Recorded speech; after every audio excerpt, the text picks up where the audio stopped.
नमस्कार मेरे प्यारे साथियों मैं ज्योतिर्विद पवन कुमार। साथियों, ज्ञान गंगा क्रम में जो मैं वीडियो बना रहा हूँ, इसमें आपके जीवन में खासकर आपके आध्यात्मिक उन्नति के लिए काम आने वाली महत्वपूर्ण बातें बताता हूँ। इस वीडियो में आज मैं 5 तरह के जो क्लेश हैं उनके बारे में बात करने वाला हूँ। ये बहुत ज़रूरी है जानना। वैसे कहते हैं ना, क्लेश शब्द क्या है क्या, जैसे कहते भी वो उसके घर में देखो कितना क्लेश है, कितना उसके घर में सॉरो, सफरिंग, दुख है। हमारे शास्त्रों में इसका जिक्र है, खासकर पतंजलि, महर्षि पतंजलि के जो योग सूत्र हैं उसमें 5 तरह के क्लेश हैं। ऋषि मुनियों ने जाना कि मनुष्य के जीवन में ये 5 तरह की बाधाएं हो सकती हैं जो उसको मुक्ति प्राप्त करने में बाधक हों। तो इनको 5 तरह के क्लेश बोला गया है। अब कई व्यक्ति कहेंगे भाई इनका योग सूत्र में क्या काम है, योगा से क्या लेना देना। तो इसका मतलब फिर बात वही आ जाती कि आप समझे नहीं बेसिकली योगा है क्या, योग शब्द का मतलब क्या है। देखिए, आपका ये जो सीमित अस्तित्व है, ये शरीर, बहुत से मनुष्य ये मानते हैं कि मैं ये शरीर और मन हूँ, बस मेरा यही अस्तित्व है। ठीक है, नहीं, सच्चाई ये है कि शरीर और मन तो यहाँ पे अभिव्यक्त हुए हैं उस अनंत में जो आपका सच्चा स्वरूप है, आपका ओवर सेल्फ, आपकी आत्मा जो अमिट है, हमेशा है। ठीक है, तो आपका सच्चा स्वरूप तो वो है। तो आपकी ये जो लिमिटेड पर्सनालिटी जिसको आप मानते हो मैं यही हूँ, मन हूँ, शरीर हूँ, इसका आपके सच्चे स्वरूप से मिलना, जुड़ना, उसको प्राप्त करना, यही तो योग है। ठीक है ना। और यही इस मनुष्य जीवन का उत्कृष्ट, सबसे ऊंची जो उपलब्धि है, जो इस जीवन का जो पर्पस है, वो यही तो है, सेल्फ रियलाइजेशन, अपने सच्चे स्वरूप से मिल जाना, जुड़ जाना। उससे भिन्न होकर के ही सारी समस्याएं हैं, समझ गए ना। तो महर्षि पतंजलि के योग सूत्र में ये मेंशन है 5 तरह के क्लेश। आइए हम इस वीडियो में विचार करें, क्योंकि ये बड़ा महत्वपूर्ण है। जब तक आपका इन 5 क्लेशों से छुटकारा नहीं होगा, मुक्ति कैसे प्राप्त होगी। सबसे पहला क्लेश क्या है? इग्नोरेंस, अज्ञानता। और आप ये इस पे थोड़ा विचार करेंगे ना, तो भाई जितने तरह के अवगुण हैं, गलत धारणाएं हैं जीवन की, उनके पीछे अज्ञानता ही तो कारण है। अज्ञानता के कारण ही आदमी उलझा पड़ा है, गलत रास्ता ले लेता है। तो ये सबसे बड़ा क्लेश है, कई दुखों का कारण है। ठीक है, तो इसको दूर करना है। अब देखिए, जो पृथ्वी का कानून है, किसी देश का कानून, आप किसी देश के नागरिक हो, वहाँ का जो कानून है उसको जानना आपका फर्ज है, आपकी ड्यूटी है। मान लो कोई व्यक्ति कोई अपराध करता है और जब कोर्ट में केस चलता है तो वो कहे भाई मैं इग्नोरेंट हूँ, मुझे पता नहीं था कि ये अपराध है, तो उसका कोई उसको लाभ नहीं मिलने वाला। वो कहेंगे नहीं भाई, नहीं पता था तो तुम्हें पता करना था, तुम यहाँ के नागरिक हो, ये तुम्हारी ड्यूटी थी कि यहाँ के कानून क्या हैं, तो इनके बारे में तुम जानो। तो इसी तरह भगवान के यहाँ इग्नोरेंस का कोई उसमें छूट नहीं है कि मैं भाई जानता नहीं था, मुझे किसी ने बताया नहीं। अब आप नोट गिनने में ही लगे रहे सारा जी, मतलब और कामों में उलझे रहे, इन चीज़ों पे ध्यान नहीं दिया, तो ये आपकी गलती है ना।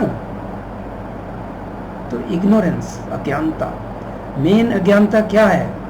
यही है कि आप अपने आप को समझते हो मैं ये शरीर और मन हूँ, बस ये लिमिटेड पर्सनैलिटी, मैं यही हूँ। जबकि असलियत क्या है कि आपका सच्चा स्वरूप, जिसे आत्मा कहें, ओवर सेल्फ कहें, सच्चा स्वरूप तो वो है। शरीर तो उसने भेजा है यहाँ कुछ एक्सपीरियंस लेने के लिए, शरीर नश्वर है, आपका सच्चा स्वरूप तो नश्वर नहीं है, अमर है, हमेशा है, इटर्नल है। तो ये अज्ञानता जो कि कई अवगुणों का, कई दुखों का बेसिक कारण है, इसको दूर करना है, ये पहला क्लेश है। अब दूसरा क्लेश क्या है? वो अज्ञानता से ही जन्मा है। कंसीट इंग्लिश में बोलते हैं, कंसीट, झूठा अभिमान, बड़ा कॉमन है। पैसा आ गया, ये हो गया, वो हो गया, पावर आ गई, मैं ये हूँ, मैं वो हूँ, वो दूसरों को समझता ही कुछ नहीं है, झूठा अभिमान। अब नेता है पता नहीं बात करनी चाहिए कि नहीं। नेता लोग हैं, लोगों ने वोट डाला, किस लिए डाला भाई? आप जाकर के देश की बागडोर संभालो, और ताकि हम सबको सुविधा से हम जी पाएँ, हमारी ज़रूरतें पूरी हों। लेकिन नेता वहाँ जा कर के गद्दी में बैठ के ऐशोआराम में उलझ गया और कहेगा मैं ये हूँ भाई, मैं वो हूँ, तुम हो कौन? जिन्होंने वोट डाला तुम कौन हो? है तो झूठा अभिमान, कंसीट, ये दूसरा क्लेश है। ये आपको अपने अवगुणों को पहचानने ही नहीं देता, उनकी उसकी ओर ध्यान ही नहीं देने देता। क्यों? आप झूठे अभिमान में हो, अपने अवगुणों को कैसे मानोगे? जब तक ये झूठा अभिमान दूर नहीं होगा। तो ये दूसरा क्लेश है, इसको दूर करना है। ठीक है, आप जो हो वही हो बस। ठीक है। तीसरा क्लेश क्या है? गलत तरह की इच्छाएं, wrong desires, wrong kind of desires. अब देखिए, ये इच्छा कि भाई मैंने पढ़ाई पूरी करनी है, पढ़ना है, ठीक है, ज़रूरी है।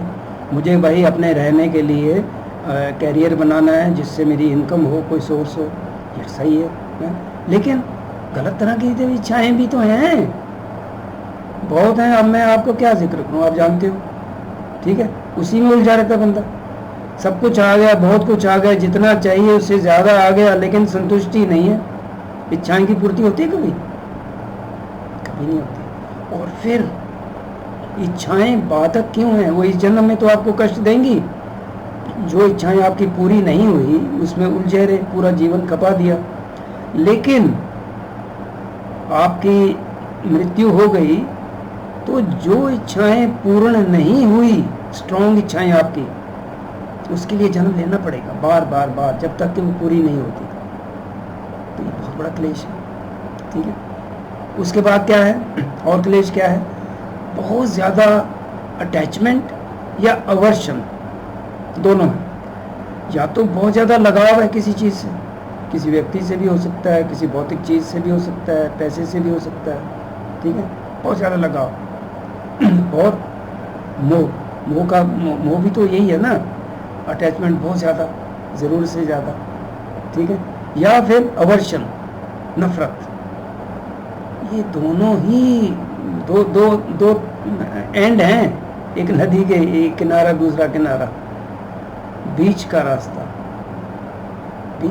अपनाना है। ना बहुत ज़्यादा अटैचमेंट हो, ना ज़्यादा। ठीक है, किसी से नहीं बनती, ठीक है, बात आई वो, उसको आई गई कर दो, ख़त्म करो। ठीक है, मन में मत रखो। बीच का रास्ता बहुत ज़रूरी है। ठीक है, अब और कौन सा है भाई? और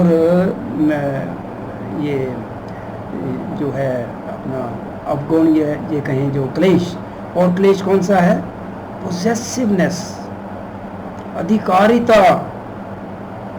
इकट्ठा कर लिया, ये मेरा। अब किसी को ज़रूरत है, कुछ चीज़ आपके पास ज़्यादा है, दे नहीं सकता वो।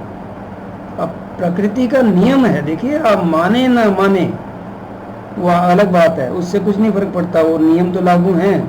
नियम है कि जब तक आप कुछ दे नहीं सकते, आप पाने के भी अधिकारी नहीं हो। जो कुछ आपको मिला है ना, आपने दिया है या आगे देना पड़ेगा, ऐसे नहीं मिलता, फ्री में कुछ नहीं है। ये जो है ना, by one and get one free, वो इस भौतिक जगत में भी, वो भी आप उल्लू बनाने का ही तरीका है। वो एक में ही पैसे ले लेते हैं, दो के, अपना वो कमीशन भी उसमें, सब चीज़ उसी में होती है, और आप लोग खुश हो जाते हैं कि एक के साथ एक फ्री मिल रहा है। तो नेचर में फ्री कुछ नहीं भाई। इसलिए पोसेसिवनेस, अधिकारिता बहुत है। अब दूसरा कोई व्यक्ति आता है, उसको कुछ दे ही नहीं सकते आप। जो आपके पास फालतू में चीज़ें वो भी नहीं दे सकते। तो अधिकारिता, ये भी एक क्लेश है, दुखों का कारण है ये। जब देखोगे, आप ऐसे व्यक्ति कईयों से देखो ना, मिलो ना, तब पता चले कितने दुखी हैं। सब कुछ है, लेकिन दूसरे का भी हथियाना चाहते हो। तो ये मेरे प्यारे साथियों 5 तरह के जो क्लेश हैं, इनसे उबरना, इनसे छुटकारा पाना बहुत ज़रूरी है। अगर आप अपनी मुक्ति चाहते हो, अपनी स्पिरिचुअल डेवलपमेंट चाहते हो, तो इसकी ओर ध्यान दीजिए। उम्मीद है इस वीडियो से आपको काफ़ी लाभ होगा। Thank you for watching. इस वीडियो को देखने के लिए आपका बहुत बहुत शुक्रिया।